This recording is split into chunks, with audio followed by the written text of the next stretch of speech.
Halo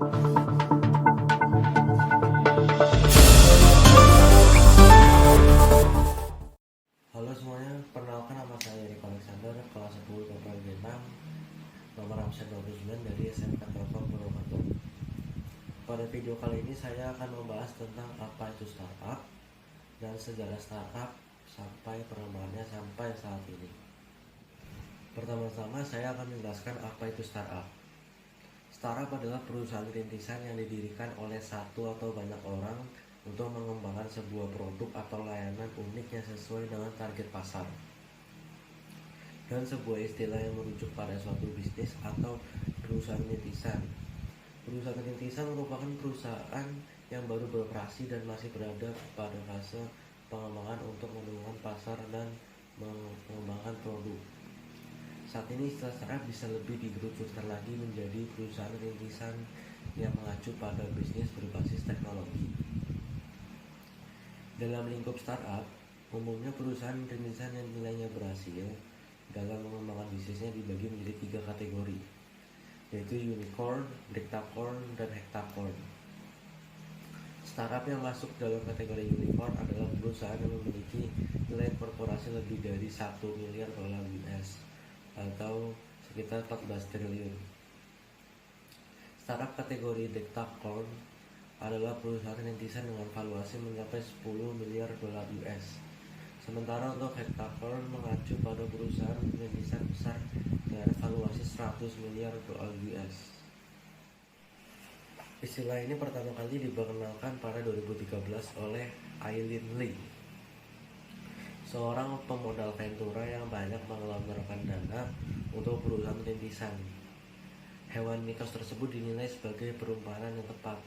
Pasalnya, perusahaan rintisan dengan nilai valuasi tersebut sangatlah langka. Hingga saat ini belum ada kerangka kerja terperinci untuk menentukan valuasi perusahaan startup. Terlebih sebagian besar perusahaan startup memilih merahasiakan jumlah pendanaan yang masuk. Ada sejarahnya bagaimana startup bisa hadir di tengah masyarakat. Sejarah awal berdirinya startup ini pada tahun 90-an sampai tahun 2000-an. Tentu saja itu terjadi inovasi teknologi yang ditandai dengan adanya fenomena yang bernama bubble.com.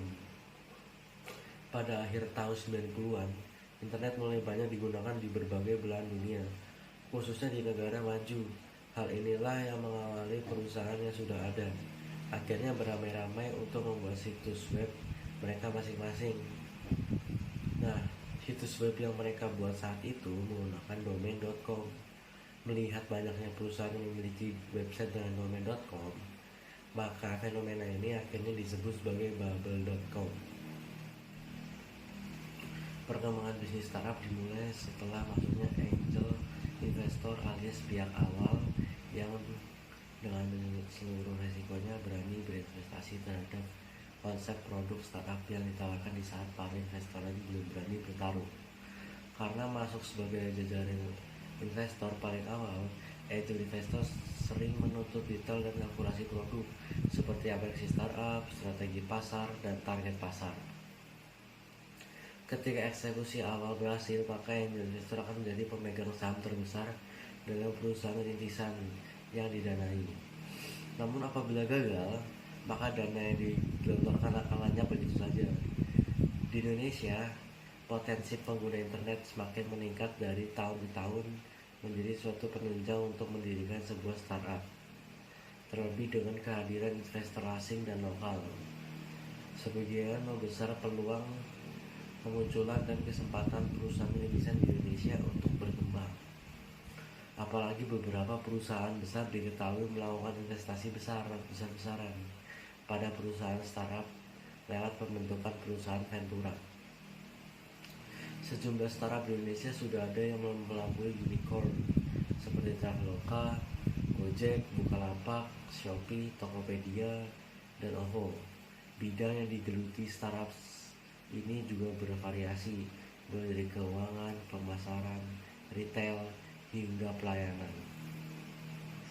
Pada dasarnya startup bukanlah hal yang selalu identik dengan dunia digital. Seperti yang dijelaskan di awal bahwa startup merupakan perusahaan baru yang sedang dikembangkan atau belum lama beroperasi atau biasa disebut dengan sebagai perusahaan rintisan.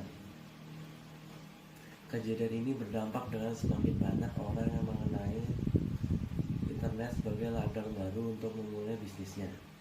Dan waktu itu pula startup lahir dan berkembang, sehingga kata startup mengalami pergeseran makna dan arti menjadi bisnis yang selalu identik dengan dunia digital, teknologi informasi,